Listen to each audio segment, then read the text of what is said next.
Assalamualaikum warahmatullahi wabarakatuh. Perkenalkan, nama saya Zahra Mila Putri. Saya di kelas 11 ATKP 4. Di sini saya ingin melakukan presentasi dari mapel otomatisasi tata kelola perkantoran sarana dan prasarana.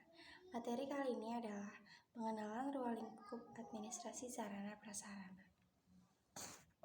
Sarana prasarana. Pengertian sarana adalah segala sesuatu yang dapat dipakai sebagai dalam mencapai maksud atau tujuan adalah alat dan media. Pengertian prasarana adalah segala sesuatu yang merupakan penunjang utama terselenggaranya suatu proses usaha, pembangunan, proyek, dan sebagainya. Sarana prasarana adalah sarana prasarana merupakan hal yang berbeda di mana sarana lebih ditujukan untuk benda-benda yang bergerak seperti komputer, printer, serta alat dan mesin lainnya. Sedangkan prasarana lebih ditujukan untuk benda yang tidak bergerak seperti gedung, ruang, dan tanah.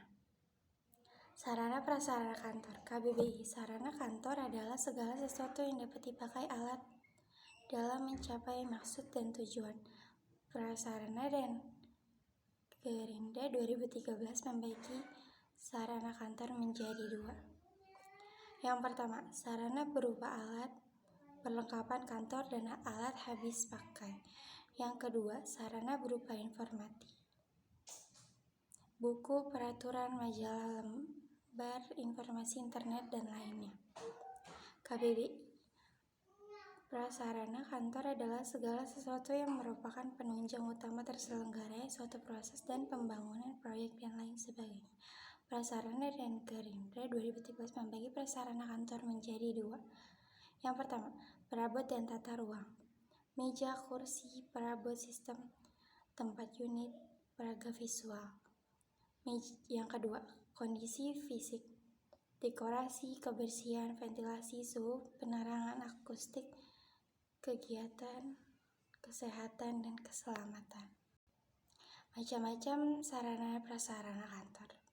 Peralatan atau perlengkapan kantor, segala alat dan bahan yang digunakan dalam pelaksanaan pekerjaan kantor, atau benda-benda kantor yang terbuat dari kayu maupun besi yang berfungsi untuk membantu pelaksanaan fungsi pekerjaan kantor. Mesin kantor, mesin yang bekerja secara mekanik, elektrik, maupun magnetik yang digunakan untuk menghimpun. Semua jenis barang yang berfungsi untuk menghias ruang kantor sehingga ruangan enak dipandang, menyenangkan, semangat, dan nyaman bekerja. Mesin komunikasi kantor. Alat atau mesin yang digunakan untuk berkomunikasi baik di lingkungan internal organisasi maupun keluar organisasi. Pengaturan ruangan kantor serta penyusunan alat dan mesin kantor pada letak yang sesuai dengan luas lantai dan ruangan kantor bertujuan untuk nyaman dan kepuasan bekerja. Kesimpulan administrasi sarana dan prasarana adalah keseluruhan kegiatan pemikiran pengaturan dimulai dari penentuan tujuan sampai pelaksanaan atau penyelenggaraan kebijaksanaan, kerjasama dan sarana dan prasarana hingga tujuan tercapai. Ruang lingkup administrasi sarana prasarana. Pengendalian, penghapusan, rehabilitas, pemeliharaan, penyaluran, atau pendistribusian. Rencana, pengaduan, prakualifikasi, laksana, pengadaan barang, penyimpanan, investasi. Tujuan, fungsi, dan prinsip administrasi sarana dan prasarana. 4 komponen administrasi sarana dan prasarana. Yang pertama ada kegiatan manajerial, yang kedua ada kegiatan operasional, yang ketiga ada objek, yang keempat ada tujuan. Tujuan administrasi sarana dan prasarana. Tujuan administrasi sarana prasarana dibagi menjadi dua, yaitu secara umum, tujuan administrasi sarana dan prasarana adalah memberikan pelayanan secara profesional di bidang sarana dan prasarana dalam rangka terselenggaranya proses administrasi kantor secara efektif dan efisien. Ada B. Secara khusus, administrasi sarana dan prasarana memiliki beberapa tujuan, diantaranya sebagai berikut. Yang pertama, mampu menyiapkan data dan informasi dalam rangka menentukan dan menyusun rencana kebutuhan barang.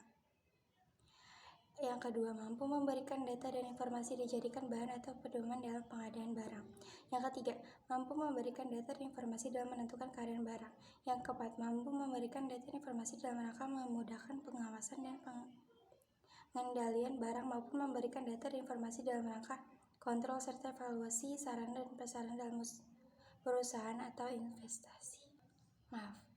instansi. Berikutnya ada fungsi administrasi sarana prasarana. Yang pertama ada mempercepat proses pelaksanaan pekerjaan, meningkatkan produktivitas kerja. Yang kedua, meningkatkan hasil kerja yang berkualitas dan terjamin, melengkapi fasilitas untuk segala kebutuhan yang diperlukan dalam proses penyelenggaraan aktivitas di kantor. Yang ketiga ada menimbulkan rasa nyaman dan puas sebagai pihak yang berkepentingan dalam pekerjaan. Yang keempat, memberikan kontribusi yang optimal terhadap instansi baik pemerintah maupun swasta.